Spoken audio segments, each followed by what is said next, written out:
Well, hello, everybody, and welcome to this week's episode of Perspective Matters, this week in behavioral healthcare. I'm your host, Glenn Hadley with Southworth Associates, and sure hope that you guys are having a good week out there. I want to give everybody kind of a minute to get settled in and get settled in for the show today. And I'm going to do something a little bit different today. I'm going to do a little editorial and I'm going to ask for some participation from the audience out there. So if you're listening out there, get ready to put stuff in the comments because I do want to have a little bit where we're interacting with one another. And I do want to say I'm really glad to be back here. We've been the last couple of weeks have been a little crazy. We've had our Perspectives Conference, which was just a tremendous event that we were doing a couple weeks ago, and then last week being in Florida for the Florida EAP event. It was fantastic being down there and seeing everybody.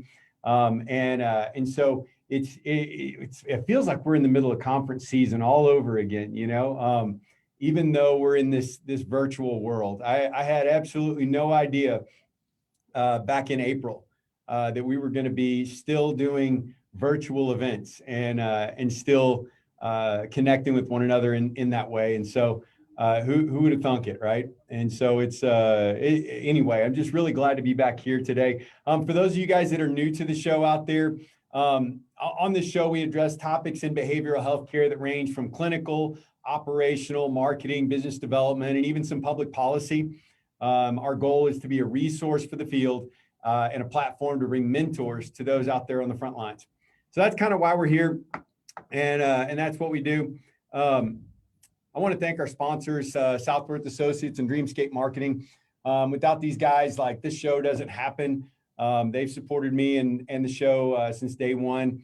And so if you are looking for a virtual event solution, we've got the answer with our virtual events platform. And so if you're looking to get your content out there, one of the things that we're really seeing with this is that the one-day events are really fantastic. And if you're looking for something to kind of get the message out during this time as we go into what looks to be a pretty severe winter, we've got a solution for you. And so we'd love to talk to you about that. Also at Southworth, we really we don't want to forget our main mission, which is to the intervention piece on the front end, to work with families, to be that front lines of people looking to get help, and also the professional monitoring on the back end after they've gone to treatment and to help support them in their role or in their new journey in sobriety. So that's what we do as Southworth Associates, and we'd love to talk with you about that as well. So like I said, today's show is going to be a little bit different. And so I'm going to talk later on about some of the guests that we have coming up for the rest of November and dig into December a little bit. But I do want to introduce you guys to somebody. So this is Andrew, and Andrew is my son, and today is his 17th birthday. And you guys may be wondering, like, what the heck? Isn't that beautiful back there? Like, that was out in Oregon when we went hiking earlier. Just fantastic. So anyway, Drew turns he's 17 today, and I'm just I can't tell you how proud I am of him. But why I wanted to bring Drew up today is there's a story that we have that was really that meant a lot to me, and I wanted to share it. It ties in with what we're doing today. So. That's Drew. I'm going to come in where I can see you guys. So I'm a person in long-term recovery from substance use disorder, and I didn't, I had my own struggles and things like that, but I wasn't one of these people that had absolutely no resources and no wherewithal and all that good stuff. I mean, I had my struggles, but I had people around me that loved me and that cared about me. And whenever I was going through my own struggles with substance use disorder, here's the thing, and this is the message I really want to get across today, is that even though I had people with means around me to help, I had absolutely no idea that this world existed, that the world of behavioral healthcare that is so vast and so large, I had no idea that it existed. And the reason why I'm thinking of Drew today on his birthday and bring this up is that whenever I did fall into this space, and I really mean like fall into personal recovery, and was able to address substance use disorder and get the help around me and get services and enter into long-term recovery. I can remember there was one time Drew was God, well, let's see, how old was he? He was young, like maybe 9 or 10. And we're going out to have dinner. And I took him out to dinner, and this is after I got sober. And we're sitting around and we have this amazing dinner. We've eaten, a meal, and we getting dessert and just having some good like father-son time. And as we're sitting there eating dessert, he says the most odd thing. And I'll remember this like it was yesterday. So Drew, this little 9 or 10-year-old, says, "Dad, you know what, Dad, I'm so glad that you drank." And I kind of stood back and was like, it's a very odd thing to say over dessert at dinner, right? He's like, "Yeah, I'm so glad that you drank." And then he went on and he said, because it's different now and it's better. It's much better. And y'all, that meant the world to me at that point in time. And I owe that moment and so many subsequent moments after that, so many times, like even getting the opportunity to go hike with him and take that picture, even getting the chance to be, his father on his 17th birthday, and to be present for my family. It's just a gift of not only personal recovery, but also the help and the services that the world of behavioral health care gave me and afforded me. Now, why am I bringing that up? And here's, getting back to the point, is that, this whole world is vast. When I finally got into personal recovery and then was introduced to the field and started working in this field, I couldn't believe all of the different facets that were out there, all of the different support structures, and different parts. And then I started to learn about a full continuum of care for the treatment of substance use disorder. And it just blew me away. I didn't know, right? I didn't know. And as I started to talk to my family members and I started to talk to others, and as happens, whenever we get introduced to this and become passionate about it, I started to share this with others. And one thing that I noticed was that 9 times out of 10, as I'm sharing my experience and I'm sharing the services that people are offering out there in behavioral health care, as I'm sharing these services to my friends and family and network, the more and more, 9 times out of 10, they didn't know it existed either. That to me is an issue. I really feel like we have an opportunity as a field, as an industry, to reach out and to let the public know that there are services available. No matter what their loved one is going through or they're going through, that there are services out there that are available. I'm going to talk specifically about substance use disorder, but this is also true of many other behavioral health care functions and issues. But I'm going to talk specifically about substance use disorder because it's very close to my heart. And you guys know from the show and from seeing this before that I have many guests on here that are tackling this issue. But here's what I find in substance use disorder. As my journey continued and I continued going deeper and deeper into this field and was introduced to more and more, leaders and heroes out there that are really doing good work. I started to see that we do have a product that works, right? We do have a treatment for substance use disorder. I think back to whenever I first read Bill White's Slaying the Dragon, and it was introduced to the history of of the field of behavioral health care, and then started looking around at all the services we offer, and even was introduced to the concept of a continuum of care. And I saw how vast and open the doorway was into recovery and all the services that were available.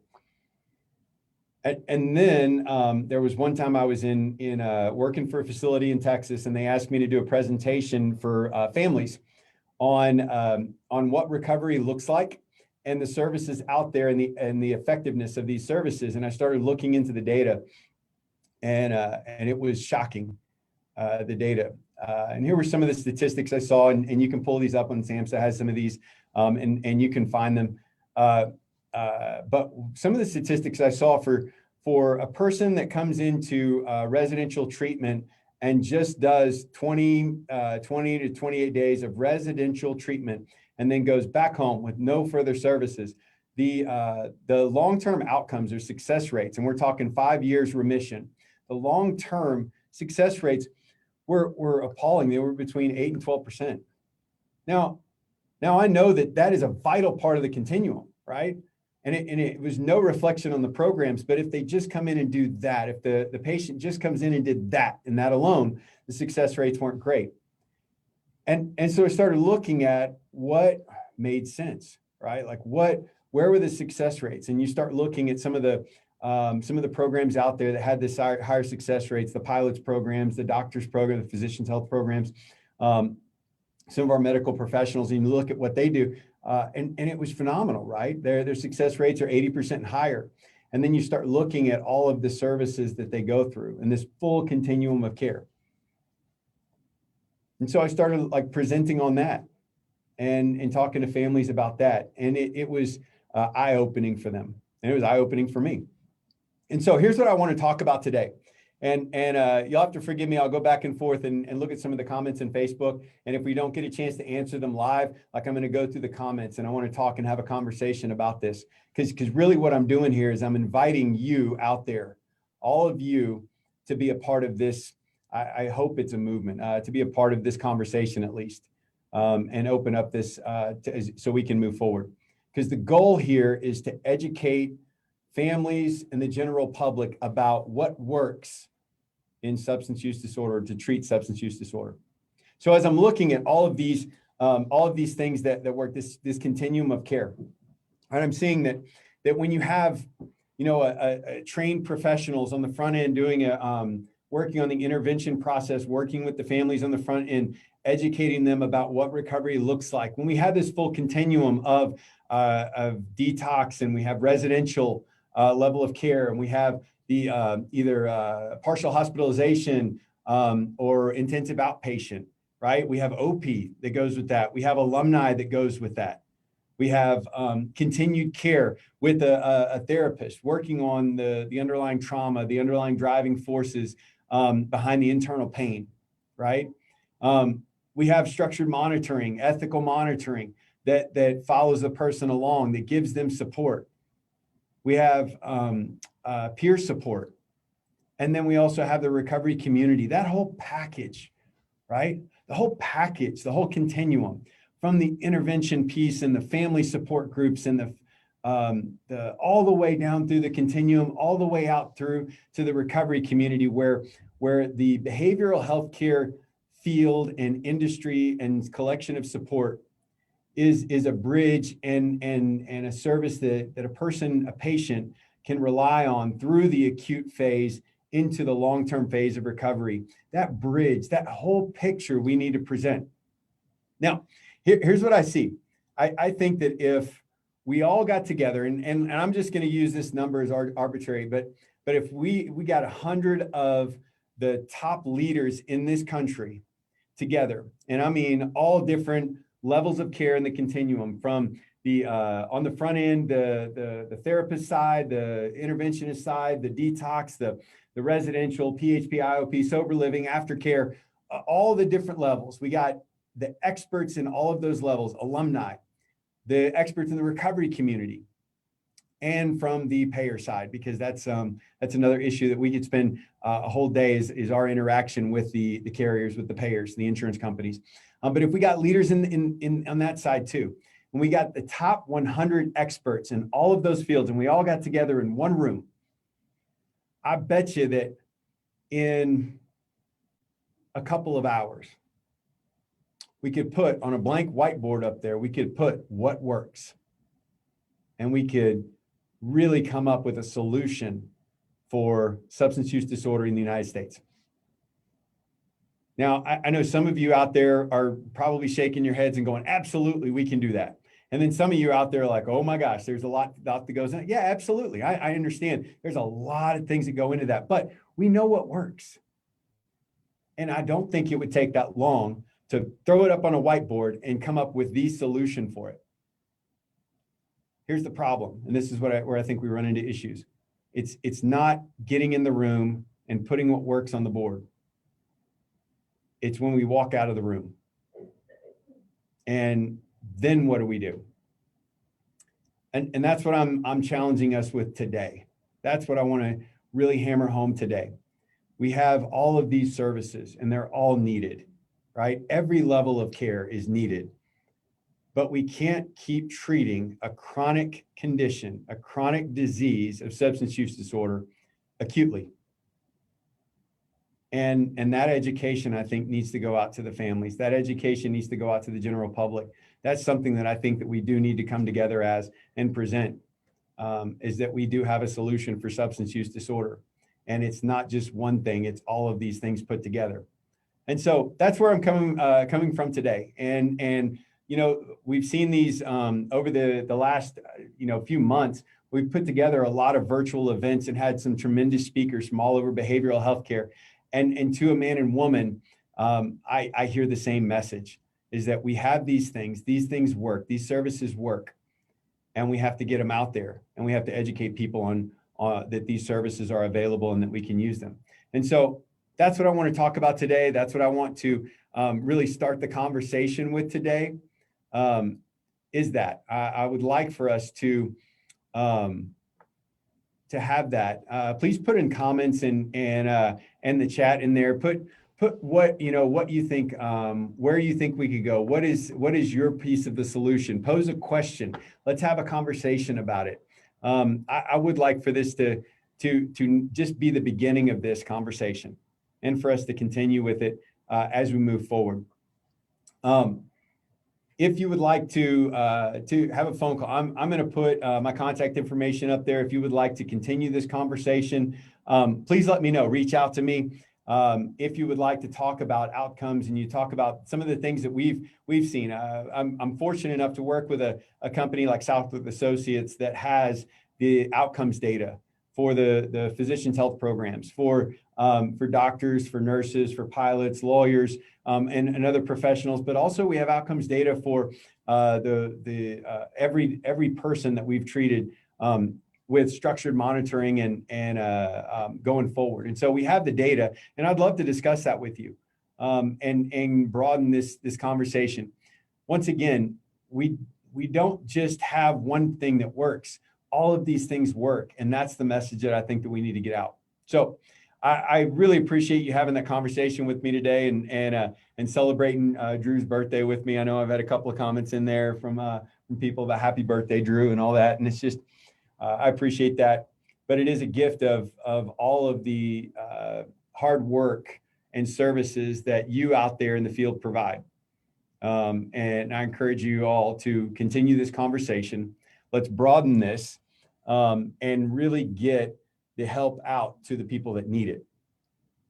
So that's enough out of me for today. That's kind of where my passion lies, but I wanted to get that out there. We have a tremendous lineup of guests for the rest of the month of November and getting into December, which I'm really excited about. Before I tell you about the guests, I do want you to know that if you have a hero out there, somebody that is doing good work, that you think it would benefit to be on the show, I would love to have them out, to get them scheduled. And I really want to talk to people that are doing good work in the field out there, that are really broadening the services, or that can give us a perspective on the services that we already have. And so at the end, I'm going to put my information up there. If you have a guest or a suggested guest, or you'd like to be on the show, please reach out to me and let's have a conversation. I'm booking guests for next year right now, and I'd love to talk with you about that. So just real quick, I want to preview who we have coming up. So next week, we're going to have Nikki Gilbertson and Megan Reinhardt. They are in Nevada and Maine, respectively, and they're developing a new technology that I'm really excited about, and I'm not going to go into detail about it today, but I'm going to let them talk about it next week. It's amazing to see the stuff that is coming out of not only the new technological advances that we have, but also the things that are coming out of this pandemic. We're really seeing advances move at warp speed, and I'm really excited to have them on the show to talk about what that looks like. Also, the week after that, I've got Dan Caldwell from Caldwell Counseling Center in Houston. He's in private practice. I actually did a group for Dan years ago back in Houston, and we've become fast friends, and he's really doing good work down there. And so I'm glad to have him on the show. And then the week after that, to start off December, we've got Annette Kachuman. She's in private practice in Southern California, and she's got a new program. I'm really excited to talk to her and kind of dig into this a little bit more into the behavioral healthcare side of this thing and how we're doing out there on the front lines. And so those are just some of the upcoming guests. We have plenty more scheduled for December, and we're starting to really work on next year. I'm looking forward to an exciting season of Perspective Matters. But once again, before we close today, I just want to really encourage you, let's have a conversation. How are we going to work together as a field to get this information out there to the masses, to get this out there to the people in the front line? So we don't have a person, just like in my story, that had means, that had people around them that really loved them still, but didn't know where to turn, that didn't know that this whole world existed out there that is designed to help them.